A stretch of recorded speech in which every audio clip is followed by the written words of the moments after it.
Salve galera, tudo bem com vocês? São Paulo ontem mais uma derrota na conta do Roger Machado e sua galera, do Rui Costa, do Rafinha. E cada derrota e cada discurso, cada atitude ou falta de atitude dessa gestão reforça cada vez mais a tese real do que aconteceu para a demissão do Hernan Crespo, né?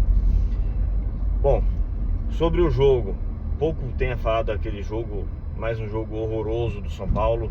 É um deserto de ideias, é um time totalmente espaçado, um time totalmente aberto, exposto.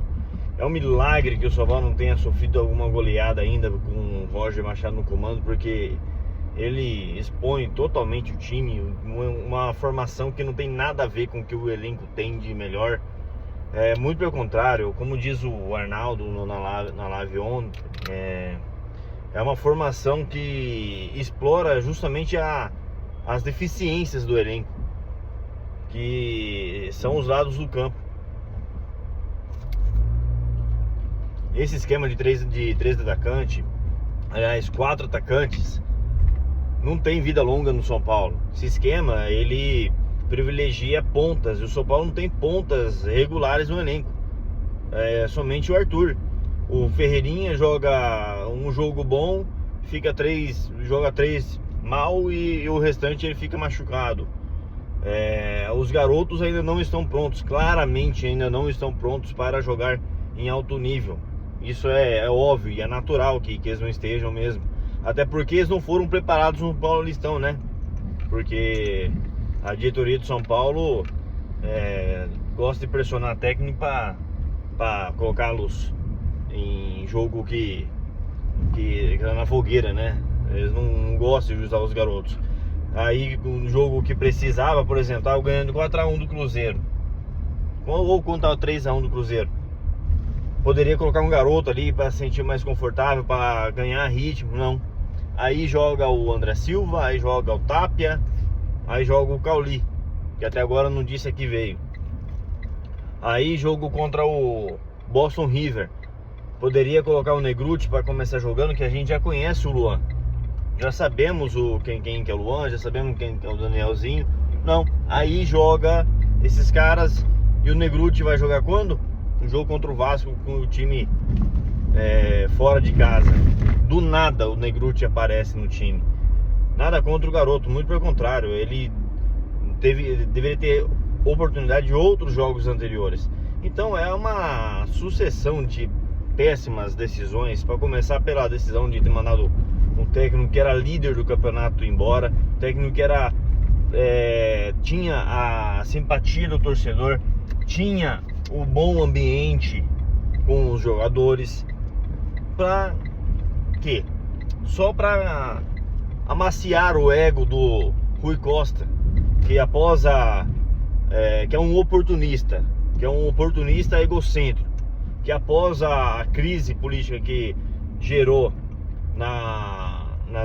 nos afastamentos de Dedé, do Casares, do Márcio Carlomagno, aí falou assim: opa, agora é o meu momento, agora eu vou brilhar, aproveitar que o time tá na liderança, né, tá jogando bem, vou demitir o técnico que tá falando mal de mim aí, que tá falando mal da gestão, que tá falando abobrinha aí, deixando o torcedor com o pé no chão, na verdade, e vou trazer o meu técnico.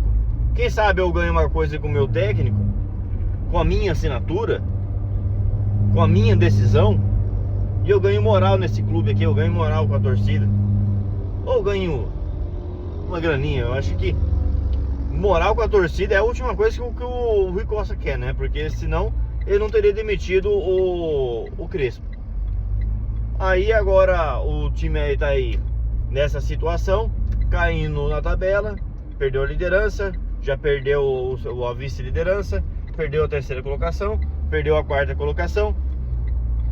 Vai perder mais o que no campeonato? O que tá esperando mais?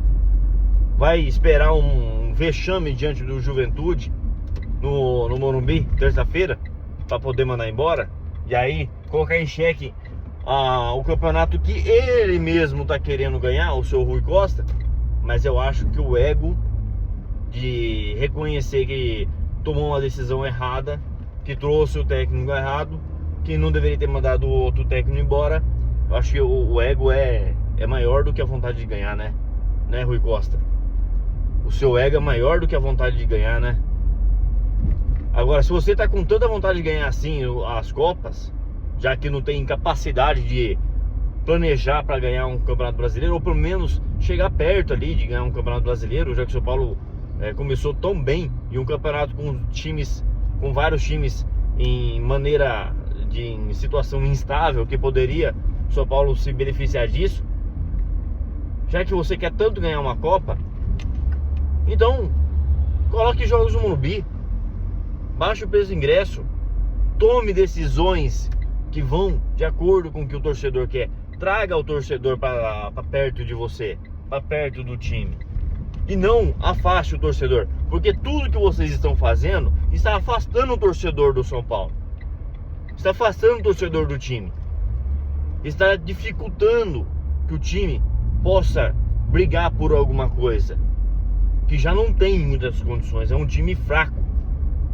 O seu técnico destruiu o Marcos Antônio, destruiu o Ferreirinha, destruiu o Lucas, acabou com o futebol do Lucas Ramon com esse esquema de ponta, acabou com o futebol do Danielzinho, acabou com o futebol do Enzo Dias, acabou com o futebol do Caleri, do Luciano, acabou com o futebol de todo mundo, acabou com o São Paulo, esse esquema, porque esse esquema não privilegia esse elenco. Agora, para encerrar o vídeo, 5 sinais aí de que o Roger Machado não é tão inteligente assim, não é tão estudioso assim. Primeiro, chegar já mudando aquilo que estava dando certo. Quando um técnico não é inteligente, ele vai tentar aproveitar o máximo possível do trabalho que está sendo deixado para ele, que era líder do campeonato, que vinha jogando futebol consistente, não era futebol de agradar muito, mas era futebol consistente, que estava dando resultado, que privilegiava os principais jogadores do time. Mas não, o que o Roger fez? Mudou totalmente de um time de posse de bola, de aproximação, de jogo curto, time que sofria pouco, para um time totalmente exposto, de bola longa e que odeia a bola. Que transformação, hein, Roger Machado? Você que é um cara tão estudioso aí, como dizem, inteligente, você destrói o time. Segundo sinal, teimosia. Ele continua teimando nesse esquema que claramente não vai dar certo. Esse esquema já começou, já foi implantado com reprovação. Terceiro sinal, pensar num esquema que não tem nada a ver com o elenco, com as características dos jogadores. Esse esquema privilegia ponta. O São Paulo tem ponta de qualidade para garantir que vai ter consistência defensiva na recomposição e que vai garantir jogadas criadas para ganhar jogos. Não tem. O Arthur é um bom jogador, tem alguns garotos que são promissores, mas não estão preparados. Qual é a consistência que esses garotos dão para jogar na ponta do São Paulo? Nenhuma. Bora lá. Quarto ponto. Esse talvez seja um dos piores aqui, que mais irrita. O discurso totalmente descolado do que acontece nos jogos. Então, contra o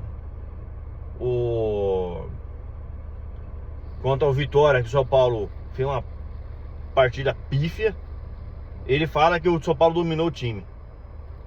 Aí contra o Higgins, o São Paulo ganhou o jogo, mas jogou mal também, ele fala que realmente foi mal. Ou seja, cara, não tem coerência nenhuma. Aí ontem ele pega e fala que sabia que o Vasco ia jogar a bola na área. E o que ele fez para evitar isso? Chamou o Vasco para cima e deixou o Vasco ficar cruzando bola na área. E um dos gols, eu acho que até os 2 gols, saíram de bola na área. O que ele fez? Ele continuou deixando o time aberto para deixar o Vasco jogar bola na área. O que aconteceu? virada do Vasco. E o São Paulo só fez um gol no erro do adversário. Aliás, o São Paulo de Roger Machado vive de erro do adversário. Não é errado você jogar no erro do adversário. Só que você viver só disso, cara, é muito pouco. Ah, mas ele tem pouco tempo de trabalho. Mas o que ele tá fazendo para tentar acrescentar uma maneira de jogar, para tentar outros caminhos? Ele tá fazendo nada. A gente não vê no São Paulo fazendo nada diferente. E o último motivo que faz com que o Roger Machado não seja um cara inteligente e estudioso, que é conhecer as características dos jogadores, né? Que acaba combinando ali com o esquema. Porque, pô, ele falar que o Caleri é semelhante ao André Silva, cara, aí é um totalmente desconhecimento.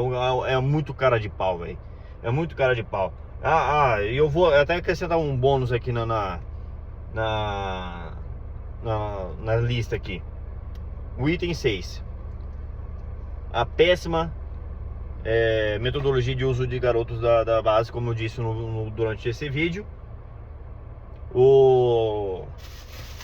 Os meninos não poderiam jogar contra o Cruzeiro, quando o São Paulo estava ganhando 3-1. Eles não poderiam jogar contra o Boston River e contra o O'Higgins. Mas puderam jogar contra o Vitória, que o São Paulo já perdendo. Puderam jogar já contra o Vasco, que o São Paulo perdendo. Aí pode, né? Então, Roger, cai fora do São Paulo, cara. E você, Rui Costa e Rafinha, saem fora também.